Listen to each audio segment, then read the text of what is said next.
Who is ready to learn the Grand Prix? Today we're going to be learning the main line. I can promise you by the end of this video, you're going to have a great grasp on the main ideas. You know, the best thing about the Grand Prix is that once you get good at it, you can make your own twists and turns. You can kind of make it your own style. So I want to stress less memorization in this, and I want you guys to just follow the ideas, follow the explanations, because we're making openings fun. You don't need to remember all the sharpest lines. Chess is not because of memory, you know? If you want to remember something, do something else. And we're bringing it back to the 80s, right? I think the sweatshirt is a nice little 80s drip because we got a haircut. I chopped the wisdom. I thought it was going to make me very bad at chess because you chopped the wisdom, but I actually just beat 3 GMs in a row. So we're going to go over a game at the end using the mainline Grand Prix that I just got against a 2780, literally 10 minutes ago. I'm going to be freestyling this off the top of my head. It's going to be some good stuff. So you might be like, can we just learn theory already? All right. You know, I go on tangents sometimes. So what is the main line? Well, the main line of the Grand Prix is such, right? G6, C5, knight C6, all of this stuff, and a fianchetto. You go bishop to b5, so this is going to be main line, meaning the knight is on c6, you're going bishop to b5, and they go knight d4. So this is the point of today's video. I get this maybe 40 to 45% of the time, which is kind of a lot because, you know, it's like a tree branch. There's a lot of possible lines. So to get this exact position, 40 to 45%, it's quite a bit. All right, so what are we going to be reviewing? Well, we're going to review what to do for white, which was already in the intro video, and its castles. And here is where we pause. We're going to be looking at a6. We're going to be looking at knight takes b5, of course. We're going to be looking at e6 and knight f6. Those are not good. So what should we look at first? I think we're going to look at a6 first, right? Logical, kicking the bishop back. Now, you do not want to go bishop c4. You want to go bishop to d3, or this is at least what I recommend. Why do you want to go bishop to d3? Well, why did they go a6? They went a6 to go b5 for some queenside expansion. You went bishop to d3 not to have a bad bishop. You know, that's not why you played that move. You did it to go e5. To meet bishop to b7 with bishop to e4. Meet them in the middle. And that is good stuff. Now, what this move also does, this central expansion, is it cuts off their bishop from guarding the knight. So a lot of the time you can take their knight, double their pawns, and then build up on that pawn on d4. It's all about timing chesses, right? Now, e6 is a horrible move. Probably your opponents will never play this, but just know that the idea when they do that is to go here. We're going to look at lines like such. But let's say more realistically, they go bishop to b7. Again, you meet them in the middle. You might be like, oh, they have d5. This is horrible theory. Not so fast. You know that special rule in chess? I think it's called en passant or something. Yeah, that exists. And you have a very, very fun position. I would sit down on a board, look at this position from both sides. Right? When you're studying, you look at it from the black side and the white side, because then you can answer your own questions. You'd be surprised how much perspective changes. You might be like, this position is equal. I want an advantage. All right, that's a little greedy, right? We stress equality. In my mind, all you want is to be equal. So if you get an equal position, may the best man win. I mean, that's why we play chess. Who wants to... if I do this 50 times in a row, beep, boop, bop, bop, I have a plus 0.3 advantage that... Like, just stop. It's not what chess is about. So that's if a6, right? Now, what about if knight takes? And we're going to go over more lines too. What about if knight takes? Well, of course you take back. Now, you leave this knight here until they go a6. Right, so if they go a6 and play it in like a normal fashion like so, remember the whole point of the Grand Prix was to remove the bishop for the knight on c6. Now you just play it like a normal Grand Prix. You know, you're not tied down to c2. Your queen is not. So you're free to roam around, cause havoc. Sometimes you can go b3, put your bishop on b2. I would do that while your queen is on e1 if you want to play for that b3 stuff. I do very much like it. But, you know, if they go b5 right away, you're not going to go b3 because then they're going to go b4. Right, so timing. What else? So, okay, maybe they're going to leave it there because they're the greatest. Again, e6, knight d6, can't stress that enough. You'd be surprised how many people play e6. Like, e6 is horrible against the Grand Prix. They really want to be playing d6. So let's not play d6 because we just went over that, right? a6, queen e1, normal stuff. d5 is the best move for black. What do you do here? You might be like, ooh, I take because they take because then fork and I win. That's not how chess works, right? That's not how chess works. If you take, they're going to go a6, knight c3, knight f6, gain on the pawn, and then win it in a favorable manner. Keep in mind, they have the bishop pair. This board is quite open. Keep in mind, they have the bishop pair, e5. That's what you should be doing. Locking out their dark squared bishop. Okay, it creates a hole here. Sometimes knight on f5 can be met with g4. That's good stuff. Now, what are they going to do? Well, I don't know what they're going to do, but we're going to look over a6. We're going to look at d4. We're going to look at bishop g4. Basically, if they do not go d4, you're going to go d4, right? That's the whole point. And if takes, you'd capture back with this knight. And look at this. If a6, knight back to c3 takes, you do not take with the queen. No. You go knight to e2. So you get this kind of Bourdonnais structure, right? I play the Bourdonnais. You get this Bourdonnais structure where you get c3. You got all these open lanes. This knight is a tank. That diagonal is yours for the taking.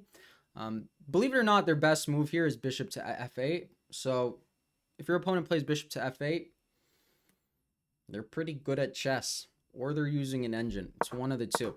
But, like, let's say they do go bishop f8 for some reason. Let's just, say they're the greatest. Like, you can just meet them over here. And then, I'm not so sure if it's the best move right now, but b4 is an idea. Like this. I get this type of position a lot, where that bishop is kind of clean. All right, it's not the best idea here, but, I'm trying to... There's a Kasparov versus Nigel short game that's like this. See, there's other moves, but, again, ideas. Ideas do not memorize. That's why no one likes openings. Because, like, chess is an art. It's not a science. So let's just stop making a science out of it. How about that? So what else do we have? a6, knight c3. Yeah, that's if bishop g4. So then, let's say a6, knight c3, d4. Right? That's a lot of pawns. You really don't want to be pushing pawns like that. But I'll show you a cool idea here. So knight e4. Typically they guard it with like queen to d5. You blockade with d3. Good stuff. b6, b6, pretty good move. And then b4. So this is like another Evans Gambit idea, where the point is you're opening up the b file, which is quite nice for white. And if it's black to move, take, you build up on d4. See, it's pretty cool. It's pretty cool. This opening is pretty cool. It's my all-time favorite. Well, King's Gambit is probably my all-time favorite, but it's up there for sure. So let's say d4. Now, this is quite interesting. Here you go c3, and a lot of people here, they're like, oh no, like I can't play this position. They're going to go d3. Don't be afraid of d3. I mean, d3, it's okay, but like you're going to win the pawn back for sure. Say queen a4, for example, right? Queen a4, that's a nice discovery. Okay, they're going to go bishop d7, but then you're going to go queen c4. You're already attacking the pawn. What are they going to do? They might go like a6 here. They just don't have time. They don't have a lot of time. Like, arguably, they might go bishop to f5 to open up a defender, but then you win the c5 pawn.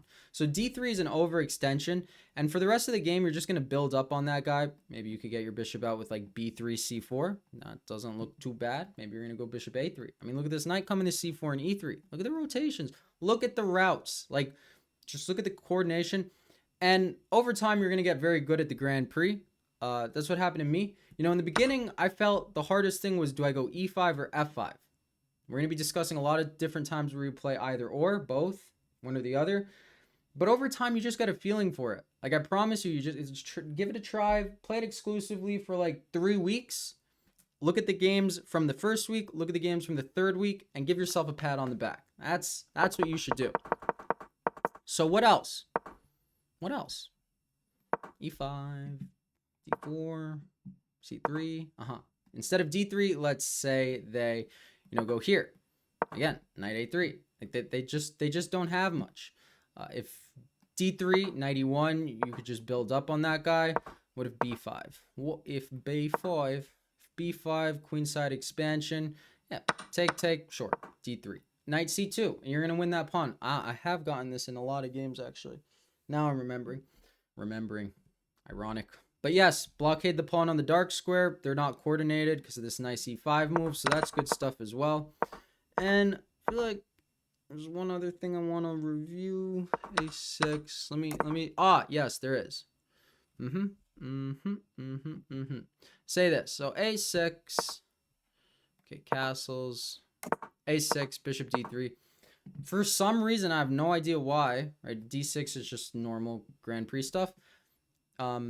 Sometimes it wants you to take on d4. Can I explain that? Say sometimes it wants you to take on d4. I don't do it all too often. I mean, bishop takes d4, king h1, you're chilling, right? You're happy. Usually you're just unhappy if they take with the pawn because of the doubled nature of it. But actually with the bishop on d3, you're not sad about it because you're going to go c3, and it actually just really helps your position. They don't have e5 or anything like that. So I didn't do that in my game.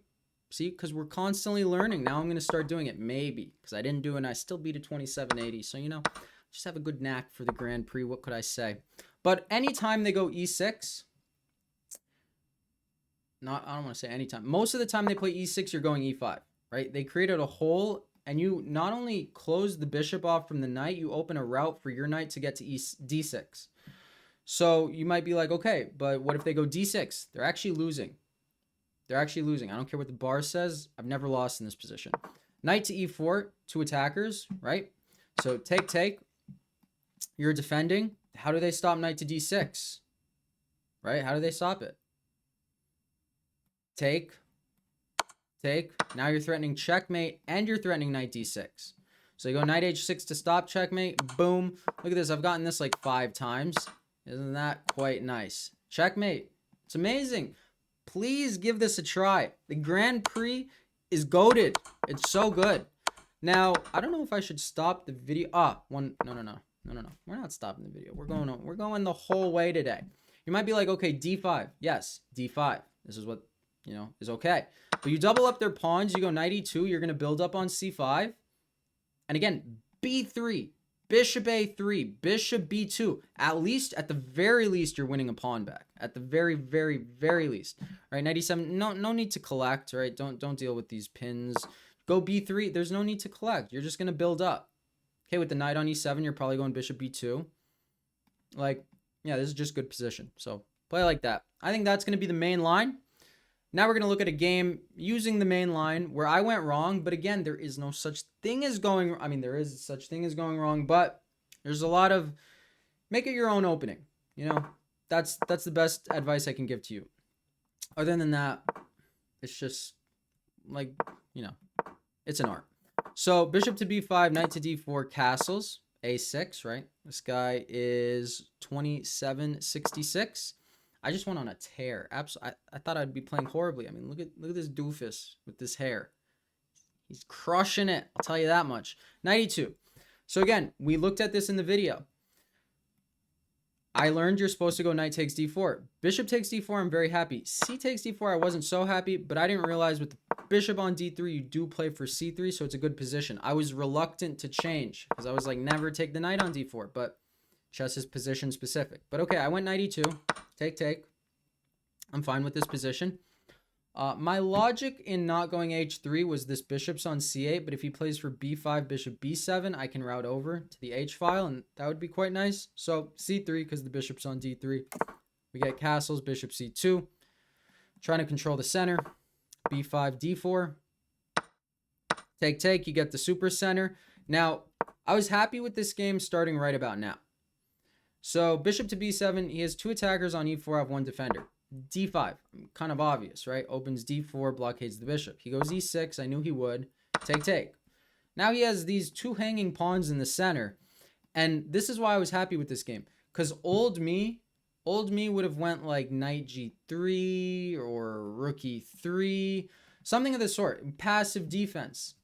Active offense, right? They have a weakness too. Just because they're pressurizing your weakness doesn't mean you can't pressure them, and you're more coordinated to make them have to respond to your threat before you have to respond to theirs because you're threatening a fork. So we get rook e8, stopping the fork. Again, No passive defense. Bishop to b3. 2 attackers now. And, you know, if they go d5, then their whole... You refuted their whole idea. You refuted their whole idea because now both the bishops are bad and you're chilling. You got this beast of a knight on d4.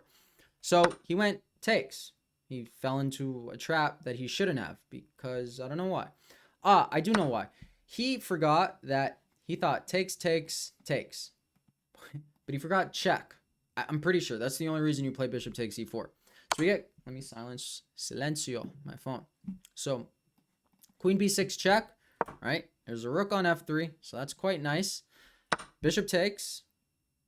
You're in no rush. Only winning move, queen takes, of course. Don't take the queen and go into that large exchange. Look at this. This queen is essentially trapped. It's essentially trapped. If they go queen a5, you go queen b7, you're just going to checkmate them. Keep in mind you have a discovery. If they go anywhere else, I mean, you have a knight check. And so they have to go queen to b8 would be their only move. And then I was just very happy with this. Yeah, you have the bishop pair. Yeah, chilling. Who needs a rook? I don't need a rook. I got the bishop here on an open board. But he went queen a7.